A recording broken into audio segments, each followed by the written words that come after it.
उसके घर में घुस के मारता है, आग लगा देता है। ना I call this the Jamvan effect जो भारत में हो रहा है। क्या मैं देख रहा हूं भारत में, और फिर हम पीएम की विजिट की बात करते हैं। एक सेल्फ कॉन्फिडेंस अनबिलीवेबल। मैं तो समझता हूं कि नरेंद्र मोदी हर भारतवासी के लिए जामवन है। हमारी ताकत उसने हमें याद करा दी है। दूसरा है आत्मसम्मान, सेल्फ रिस्पेक्ट। बेटा वो जमाना चला गया, अजी हम बड़े गरीब हैं, हम ये हैं, हम वो सब चला गया।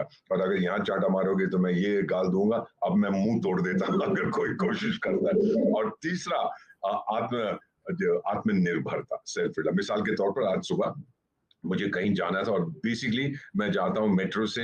नमस्कार दोस्तों, स्वागत है आप सभी का एक बार फिर से हमारे YouTube चैनल डिजिटल रेजिमेंट्स में। जैसा कि आपको पता है दोस्तों, हम आपके लिए एक से एक लेटेस्ट न्यूज़ लेकर आते रहते हैं।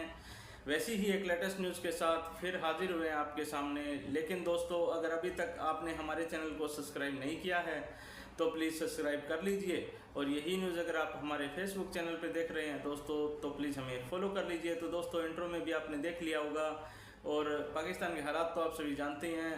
आज जो भारत की छवि बनी हुई है विश्व के अंदर, वैसी तो छवि पाकिस्तान चाहता तो है लेकिन कभी बन नहीं सकती है। जो अब यूएसए के अंदर जो मीट हुई है उसके अंदर जो भारत की इज्जत हुई है, वैसी तो पाकिस्तान कभी सदियों में भी हासिल नहीं कर सकता है। हालांकि पाकिस्तान कोशिश तो ज़रूर करता है। पाकिस्तानी पीएम भी एन मौके पर वहाँ पर पहुँचे, लेकिन किसी को पता ही नहीं है पीएम वहाँ पर पाकिस्तानी पीएम पिकनिक मनाने आए हैं या किसी से मिलने आए हैं।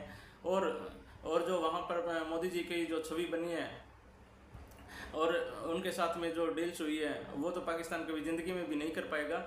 दोस्तों, इसी से रिलेटेड न्यूज़ है। न्यूज़ बड़ी ज़बरदस्त है, आप अंत तक हमारे साथ जुड़े रहिए। चलिए न्यूज़ को करते हैं सर। सबसे पहले हम बात करेंगे पीएम मोदी के विजिट की, जो उन्होंने अमेरिका का विजिट किया है। आप कैसे देखते हैं उसको? राइट।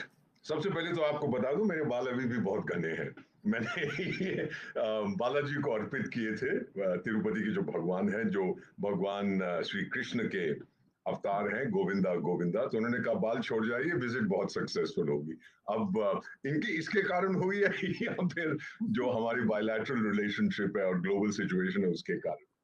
मैं आपको एक चीज और बताना चाहता हूं बेटा, कि जब मैं अक्सर बात करता हूँ 3 करोड़ लगभग भारतवासियों से, मैं उनसे मेरी वार्तालाप हुई है, कॉन्वर्सेशन हुई है, आइदर वर्चुअली और इन पर्सन। और मैं एक जो प्रेजेंटेशन करता हूँ हमेशा उनके लिए, वो है the Jamvan effect, India becomes Bharat. अब अगर आप रामायण से वाकिफ हैं, आई टेक अ मिनट और सो टू एक्सप्लेन दिस। अगर रामायण से आप वाकिफ हैं तो वो बेसिक कहानी ये है कि एक राजा दूसरे राजा की पत्नी का अपहरण कर लेता है। अब जिसकी पत्नी का अपहरण होता है वो अपने टॉप स्पाई को बोलता है कि पता लगाओ वो कहाँ है। तो उसके सोर्सेज कहते हैं एक छोटे से द्वीप में वो फंसी हुई है। तो ये चला जाता है, जो टॉप स्पाई मास्टर है कहता है मैं खुद देख के आऊंगा। तो एक जगह है रामेश्वरम, रामेश्वरम दक्षिण भारत में। वहां बैठ के बड़ा उदास, क्योंकि ये जो छोटा सा द्वीप है ये 100 कोस यानी 300 किलोमीटर दूर है वहां से। कैसे जाए? अब 15,000 साल पहले ना सबमरीन थी, ना पानी के जहाज थे, ना हेलीकॉप्टर थे, वोटेवर। तो फिर उसके साथ उसका एक साथी है भालू, जिसका नाम है जामवन। और जामवन उससे कहता है हनुमान अपनी ताकत याद कर। तो बेटा हनुमान अपनी ताकत याद करता है और एक छलांग में 300 किलोमीटर दूर वहां जाके पहुंच जाता है। फिर एक सीक्रेट मैसेज देता है सीता माँ को, और साथ साथ उनके घर में जो दुष्ट राजा ने उसका अपहरण किया था, उसके घर में घुस के मारता है, आग लगा देता है। ना I call this the Jamvan effect जो भारत में हो रहा है। क्या मैं देख रहा हूं भारत में, और फिर हम पीएम की विजिट की बात करते हैं। एक सेल्फ कॉन्फिडेंस अनबिलीवेबल। मैं तो समझता हूं कि नरेंद्र मोदी हर भारतवासी के लिए जामवन है। हमारी ताकत उसने हमें याद करा दी है। दूसरा है आत्मसम्मान, सेल्फ रिस्पेक्ट। बेटा वो जमाना चला गया, अजी हम बड़े गरीब हैं, हम ये हैं, हम वो सब चला गया। और अगर यहाँ चाटा मारोगे तो मैं ये गाल दूंगा, अब मैं मुंह तोड़ देता हूं अगर कोई कोशिश करता है। और तीसरा आत्मनिर्भरता, सेल्फ। मिसाल के तौर पर आज सुबह मुझे कहीं जाना था और बेसिकली मैं जाता हूँ मेट्रो से या लोकल टैक्सी से। अब जिस टैक्सी ने आना था नहीं आई, कोई पता नहीं क्या हो गया, मैं मेट्रो लेके चला गया, क्या फर्क पड़ता है? वेरी सिंपल एग्जांपल ऑफ आत्मनिर्भरता। प्राइम मिनिस्टर मोदी, नरेंद्र मोदी, एक चीज जो मैं भी मानता हूं कि डिप्लोमेसी में, इंटरनेशनल रिलेशंस में ईगो और एरोगेंस की जो कोई जगह नहीं होती। कभी भी आप दिल्ली आएंगे, हमारे छोटे से अपार्टमेंट में आइए, बाहर एक साइन लगा हुआ है, ईगो/एंगर फ्री जोन। अगर घमंड है तो घर के बाहर छोड़ के आइए, हमें नहीं चाहिए। देखिए कितने साल तो उन्होंने वीजा नहीं दिया नरेंद्र मोदी को अमेरिका, लेकिन जब वो प्रधानमंत्री बने उन्होंने बोला चलिए मैं तो जाता हूं क्योंकि मैं भारत के लिए जा रहा हूं, अपने लिए। मैंने अमेरिका बहुत देखा हुआ है, ये उनके उनके वचन है। तो मैं तो जा रहा हूं कि भारत के साथ जो द्विपक्षीय संबंध अमेरिका और भारत के हैं उनको और मजबूत करूंगा। सो ही वेंट, मेरा ख्याल 9वीं बार वहां पे गए हैं। अब 5 मेन इवेंट्स थे इनके विजिट के। ये विल्मिंगटन डेलावेयर में, वो जो बुढ़न साहब है, मैं उनको बुढ़न कहता हूँ, जो बाइडेन साहब को, तो मेरा ख्याल 85 या 86 साल के, एंड ही गॉट अल्जाइमर्स, वो भूल जाते हैं। तो उन्होंने अपने घर ले गए और उनका घर विल्मिंगटन डेलावेयर में है। मैं गया हुआ, मैंने वो घर भी देखा हुआ है जब वो सेनेटर थे और मैं वहां पोस्टेड था। बड़ी खूबसूरत जगह है। और विल्मिंगटन में हम उसको कहते हैं कॉर्पोरेट कैपिटल ऑफ अमेरिका। कितनी सारी कंपनियों ने अपने हेडक्वार्टर्स वहां बना रखे हैं, टैक्स रेजिम बड़ी फेवरेबल है।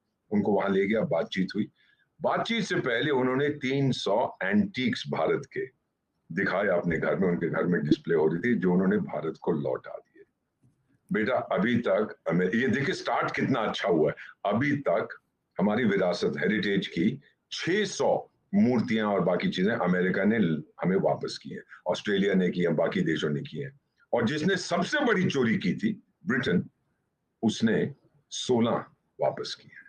कमीने हैं, चोर है, अपने पास रखना चाहते हैं हर चीज को। जो हम ही से नहीं, बाकी सब कॉलोनी से चुरा। और जब हम कहते हैं वापस करो तो अपना कानून एक नया निकाल देते हैं, ओ जी ये जा नहीं सकता, इसको इतने साल हो गए, इतने साल हो गए, ऑल दिस नॉनसेंस। तो उसका एटमॉस्फेयर सेट हो गया। उसके बाद उनकी बायलैटरल जो बातचीत हुई उसमें यही कहा गया कि वी विल बी फ्रेंड्स, और हम ये साथ करेंगे, ये साथ करेंगे। अब इसमें एक चीज और बताना चाहता हूँ बेटा, जब मैं अमेरिका में पोस्टेड था तो मैं लेक्चर्स अटेंड करता था। जॉन मेयरशाइमर यूनिवर्सिटी ऑफ शिकागो के प्रोफेसर है, बहुत बड़े इंटरनेशनल अफेयर्स के एक्सपर्ट है। और दूसरा जेफरी सैक्स, जो इकोनॉमिस्ट है मेरी तरह, आपने नाम सुना हुआ है, वो तो वर्ल्ड क्लास इकोनॉमिस्ट है। इन दोनों की एक राउंड टेबल डिस्कशन मैं बड़े ध्यान से सुन रहा था, आपका जैसे मैं सुनता हूँ यूट्यूब पे, तो उनका भी सुन रहा था। तो उसमें सब्जेक्ट ये था, should India be an ally of the United states.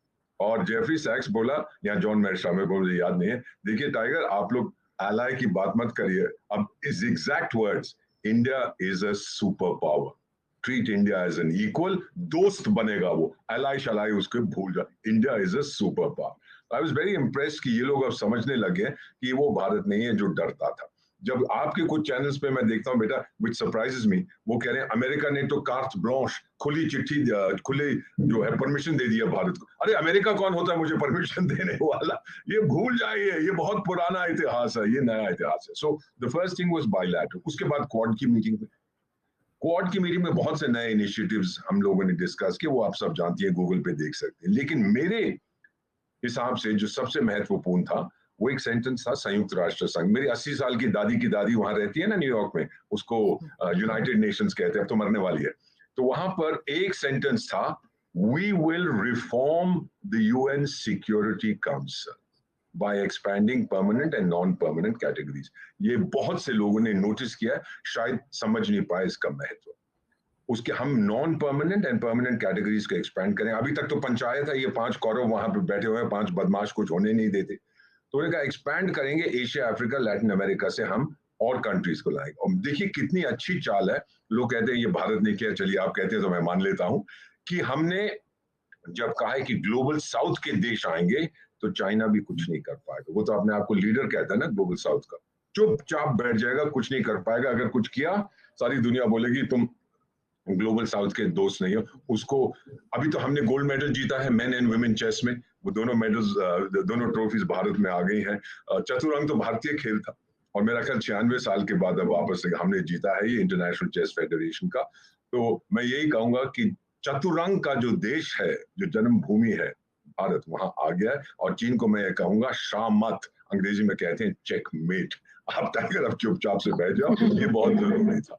तीसरी चीज जो उन्होंने की मैम, उन्होंने सीईओ से बात की अमेरिकन कंपनीज की। कौन से एरियाज में? High technology, artificial intelligence, quantum computing, space में, इसमें उसमें, डिफेंस में, जो बड़ी बड़ी क्रिटिकल टेक्नोलॉजीज हैं, कटिंग एज टेक्नोलॉजी, उनसे बात की। उनको बोला टाइगर आ जाओ, भारत खुला है, हमारे हाथ खोले, हम इंतजार कर रहे हैं। बहुत लोगों ने पॉजिटिव रिस्पॉन्स दिया। फिर उन्होंने बातचीत की भारतीय समुदाय के लोगों से। बेटा मैं आपको इतना कह सकता हूं, बिजली थी उस हॉल में जब मोदी साहब वहां गुजरे। I mean people just adore this man, और ये भी इतने अच्छे हैं, सबको नमस्ते की, सबके साथ बड़े प्यार से बातचीत की। उनको तो ले जाना पड़ा था वहां से हम लोगों को, नहीं तो वो तो 2 घंटे और बैठते सेल्फियां खींचते रहते लोग उनके साथ, वहां से फिर वो चले गए। और फाइनली जो ये यूएन का summit for the of the future, देखिए एक डायनासोर जो बीते हुए कल का प्रतिनिधि है, वो आने वाले कल की बात कर रहा है।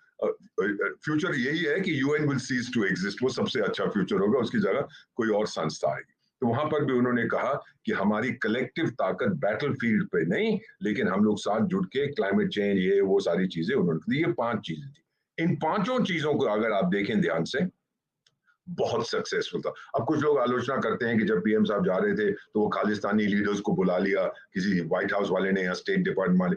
वहां पे अमेरिका में इस समय स्किज़ोफ्रेनिया है, स्प्लिट पर्सनैलिटी। एक है 99% अमेरिकन ऑफिशियल्स और दूसरे जो चाहते हैं बहुत अच्छी दोस्ती हो भारत के साथ, वो भारत की ताकत समझ गए हैं, लेकिन 1% अभी भी है मैम, जिसको हम कहते हैं शैलो। तो देखा दोस्तों आपने कि यूएसए के अंदर जहां पाकिस्तान की तो बिल्कुल इंसल्ट हुई और भारत की जो है बिल्कुल जय जयकार हुई है, क्योंकि जो कितने ही कंपनीज के सीईओ के साथ में भी इंडियन प्राइम मिनिस्टर की बैठक हुई और उसमें पता नहीं कितने ही डिसीजंस लिए गए हैं और इन्वेस्टमेंट के लिए भी इनवाइट किया गया है विभिन्न कंपनियों को। लेकिन पाकिस्तान के अंदर क्या हुआ है, पाकिस्तान ने तो सिर्फ एक ही आदमी को इनवाइट किया है, वो है जाकिर नाइक। हाँ दोस्तों, जाकिर नाइक आप सभी जानते हैं वो आतंकवादी है और भारत से भगोड़ा है, और उस जैसे आतंकवादी को पाकिस्तान इनवाइट कर सकता है, क्योंकि इन्वेस्टमेंट तो पाकिस्तान में कोई लेकर नहीं आएगा। तो दोस्तों न्यूज़ आपको कैसी लगी हमें कमेंट करके ज़रूर बताइएगा।